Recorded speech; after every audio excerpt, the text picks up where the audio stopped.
آپ حضرات کے سامنے ہیں جناب معین چشتی صاحب۔ محفل السلام علیکم ورحمۃ اللہ وبرکاتہ۔ بہت ہی کم وقت ہے اور بڑے بڑے علماء اکرام تشریف فرما ہے، مفکرین اسلام، جنہیں آپ کو سماعت کرنا ہے۔ طبیعت علیل ہونے کے باوجود بھی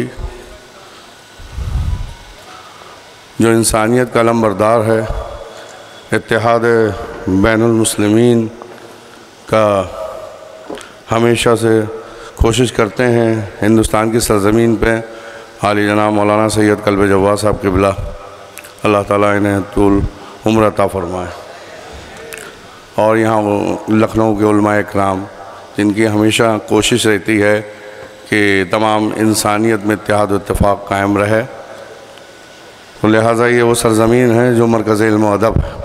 یہاں پر حاضر ہونے کا شرف حاصل ہوتا ہے، یہ اللہ رب العزت کا احسان ہے، فضل و کرم ہے، آپ لوگ کی محبت ہے۔ گزشتہ تمام سالوں سے میرے یہاں پر حاضری ہے۔ عزیزوں، لمبی چوڑی کوئی بات نہیں، اختصار میں دو باتیں کرنا ہے۔ تمام مکتب فکر کے لوگ یہاں پر موجود ہیں، ہر مذہب کے لوگ ہیں، اور باشعور دانشور طبقہ یہاں پر موجود ہے۔ حکومت کے بھی نمائندے موجود ہیں، اوپن طور پہ بھی اور خفیہ طور پہ بھی، ہر طرح سے لوگ پریشان ہیں کہ یہ اجتماع جو ہو رہا ہے کن کے لیے ہو رہا ہے، کس طرح سے ہو رہا ہے، بڑی پریشانی ہے لوگوں میں۔ میں 5 منٹ میں اپنی بات پوری کروں گا، بہت ہی اختصار کے ساتھ۔ ان لوگوں کو بھی میسج دینا ہے جو ان تقریبات اور ان جلسوں کو سمجھ نہیں پا رہے ہیں، میں ان کو ٹارگٹ کر کے، ان کو مخاطب کر کے 2 منٹ میں اپنی بات پوری کروں گا 5 منٹ کے اندر۔ سب سے پہلے اعوذ باللہ من الشیطان الرجیم، بسم اللہ الرحمن الرحیم، والصلاة والسلام علی اشرف الانبیاء والمرسلین وعلی آلہ والطیبین الطاہرین والمعصومین اجمعین۔ نبی کریم جناب محمد رسول اللہ صلی اللہ علیہ وآلہ وسلم نے حدیث فرمائی۔ اس حدیث کو میں نے گزشتہ 30 سالوں سے پڑھ رہا ہوں، لیکن سمجھ میں اب آئی۔ یا علی، اے علی، آپ اور آپ کے چاہنے والے ہی کامیاب ہیں دنیا اور آخرت میں۔ پڑھتا تو رہا، سمجھ میں نہیں آتا تھا، لیکن گزشتہ تاریخ کا مطالعہ کرنے پہ جب معلوم ہوا کہ جب بھی اسلام پہ بات آئی تو دیکھنے کو آیا کہ سیرت علی والے ہی میدان جنگ میں نظر آئے۔ یہ تلخ بات ہے، بہت لوگوں کو بری لگ سکتی ہے، لیکن یہ میری بات نہیں ہے، یہ رسول اللہ صلی اللہ علیہ وآلہ وسلم نے فرمایا کہ یا علی، اے علی، تو اور تیرے چاہنے والے ہی کامیاب ہیں۔ اب جب رسول کی بات ہے تو کوئی اس میں شک کرے گا تو وہ کفر پہ ہوگا، شک نہیں کر سکتا۔ اہل سنت والجماعت کی تمام کتاب میں یہ حدیث متواتر نقل ہے۔ اب دیکھنے کو یہ آیا، میں نے کہا تھا میں مخاطب ان کو جو ان جلسے کو سمجھ نہیں پا رہے ہیں کہ یہ کیوں ہو رہے ہیں۔ کوئی دہشت گردی سے جوڑ رہا ہے، کوئی آتنکواد سے جوڑ رہا ہے، کوئی کہہ رہا مسلمان دہشت گردی کا سپورٹ کر رہے ہیں، کہیں نہیں، بالکل نہیں، قطعی نہیں۔ اسلام امن پسند ملک ہے، امن پسند مذہب ہے، اور ہمارا دیش ہندوستان یہ امن پسند دیش ہے۔ میں اختصار میں جاؤں گا اور آپ کو واقعہ کربلا کی طرف لے جاؤں گا کہ آتنکواد کسے کہیں گے، کیا پریبھاشت کیا جائے گا، کیا پریبھاشا ہے؟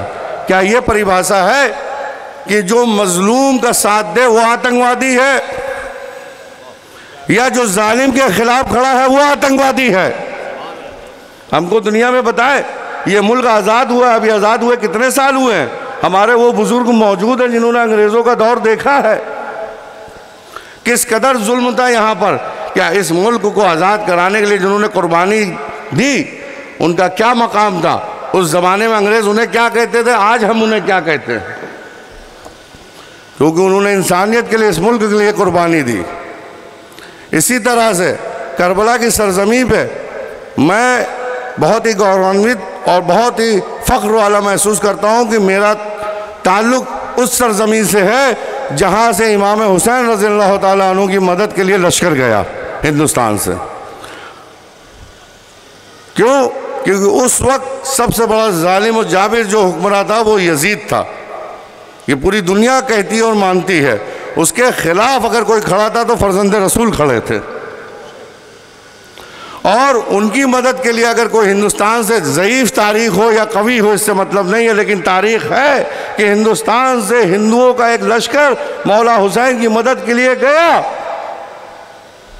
تو میرا وہ ملک ہے جس نے اس زمانے میں 1400 برس پہلے 1300 برس پہلے 61 ہجری میں ہندوستان کی سرزمین سے وہ لشکر راجپوتوں کا گیا اور وہاں مدد کرنے کے لیے پہنچا. وہ بات الگ ہے کہ نہیں پہنچ پایا ٹائم پہ، لیکن پہنچا مدد کے لیے. کس کے لیے؟ مظلوموں کی حمایت کے لیے پہنچا. اور ہمارے ہندوستان کی تاریخ رہے گی، یہاں کے راجہ مہاراجہ اور جو بھی ہوئے انہوں نے ہمیشہ مظلوموں کی حمایت کری ہے، ظلم کے خلاف کھڑے رہے. ہمارا تعلق محمد بن قاسم سے نہیں ہے جس نے 712 میں حملہ کیا ہندوستان پہ. وہ حکمراں حکومت کے لیے آئے تھے. ہمارا تعلق ہے حضرت خواجہ معین الدین چشتی اجمیری رحمۃ اللہ علیہ سے. ہمارا تعلق ہے حضرت نظام الدین اولیاء رحمۃ اللہ علیہ سے، جن کا یہ پیغام تھا، انسانیت کا پیغام تھا، محبت کا پیغام تھا. آج بھی ان کی بارگاہوں میں سبھی مذہب اور مکتب فکر کے لوگ اکٹھا ہیں. لوگ کہیں گے کہ فلسطین کی بات ہے، یہ بات کچھ اور کر رہا ہے. میں فلسطین پہ ہی آنا چاہ رہا ہوں کہ آج اس مظلوم قوم کی اگر کوئی مدد کر رہا ہے تو کون کر رہا ہے؟